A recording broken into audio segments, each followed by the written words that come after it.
अपना पूरा परिचय दें। गोपाल यादव, जिलाध्यक्ष समाजवादी पार्टी गाजीपुर। सर, आज कौन सा कार्यक्रम था और कार्यक्रम की पूरी रूपरेखा के बारे में बताएं। आज पीडीए चौपाल था और हमारे बहुत ही शानदार नेता जिनको माननीय राष्ट्रीय अध्यक्ष जी और माननीय प्रदेश अध्यक्ष जी के निर्देश पर समाजवादी पार्टी राज्य कमेटी का सदस्य नामित किया गया है, उनका स्वागत समारोह था और उनको मैं बहुत बहुत बधाई देता हूं, उनका स्वागत करता हूं, अभिनंदन करता हूं कि इनके मनोनयन से समाजवादी पार्टी को एक नई ऊर्जा और ताकत मिली है जनपद के अंदर और ये समाजवादी आंदोलन और समाजवादी संघर्ष को आगे बढ़ाने का काम करें। गोपाल जी, लोकसभा के लिए सपा के आपके मुखिया अखिलेश यादव जी ने अफजाल अंसारी को टिकट दे दिया है। आप क्या कहेंगे कि इस विराह पर लोकसभा में गाजीपुर की जनता के अंदर उतरना चाहेंगे, क्या संदेश देंगे? मैं समाजवादी पार्टी के माननीय राष्ट्रीय अध्यक्ष जी का धन्यवाद ज्ञापित करता हूं कि उन्होंने एक बहुत ही संघर्षशील और संसदीय परंपरा के बहुत ही विद्वान और जानकार,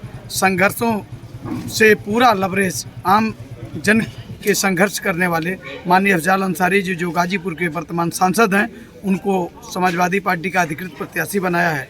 मैं बहुत बहुत धन्यवाद ज्ञापित करता हूं और माननीय अफजाल अंसारी जी का भी हार्दिक स्वागत करता हूं, अभिनंदन करता हूं कि गाजीपुर की जनता उनको पुनः बहुत ही भारी मतों से जिताने का काम करे। लोकसभा में आप कितनी सीटें जीत रहे हैं? समाजवादी पार्टी उत्तर प्रदेश में 80 की 80 सीटों का लक्ष्य बनाकर चल रही है, क्योंकि हमारे पास विजन है।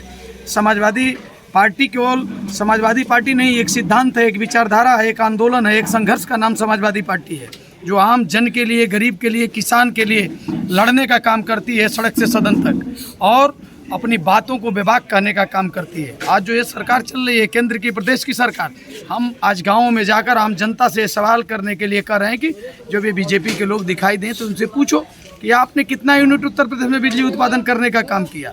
8000 मेगावाट का उत्पादन था देश की आज़ादी के बाद उत्तर प्रदेश में, और 5 साल के अंदर माननीय अखिलेश यादव जी ने 8500 मेगावाट का उत्पादन करके 16500 मेगावाट की बिजली का उत्पादन उत्तर प्रदेश में किया। वही बिजली आज तक मिल रही है। उत्तर प्रदेश की सरकार बता दे कि इसने कहां पर बिजली की कोई यूनिट लगाया, कोई कारखाना लगाया जहां से विद्युत का उत्पादन हो रहा है। और बिजली गांव के लोगों को महंगी दर पर दी जा रही है। जिन गरीब लोगों को, वनवासी समाज के लोगों को, दलित, अति पिछड़े कमज़ोर तबके के लोगों को जो कहा गया कि आप बीपीएल में हो, जिनके यहाँ कनेक्शन फ्री देने की बात कही गई, वहाँ पर मीटर लगाए गए और ऐसे लोगों के पास भी 1-1 लाख 2-2 लाख का बिजली का बिल जा रहा है, जिनके पास न जगह है, न ज़मीन है, न खाने के लिए अनाज है, न उनके पास पैसा है। वो कहाँ से भी बिल को भरने का काम करेंगे? इसके नाम पर ये प्राइवेट सेक्टर की जो कंपनियां हैं, सदन में भी दूसरे नेताओं ने भी, सदन के मेंबरों ने उत्तर प्रदेश में उठाया है कि जो है प्राइवेट सेक्टर में आप जिन लोगों को बिजली का काम दिए हैं, ये आम जनता का शोषण कर रहे हैं। उसमें कोई भी आ सकता है। आपकी बिजली 500 रुपया महीना आ रही है, अगले महीना में 2 लाख हो जाएगी कि 1 लाख हो जाएगी, 50,000। इनके पास कोई मानक नहीं है। हम इसको बताने के लिए सतर्क कर रहे हैं कि गरीब गांव छोड़कर कल भागने के लिए मजबूर हो जाएगा।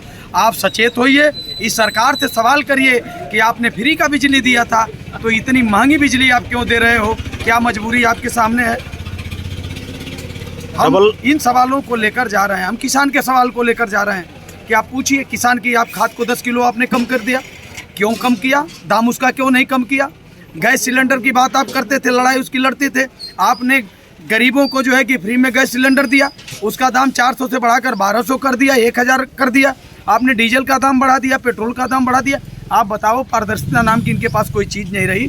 इसलिए हम गांव के लोगों को कह रहे हैं कि आप जागृत हो, आप जात धर्म मजहब में बंटिए, आप एक साथ आंदोलित होइए।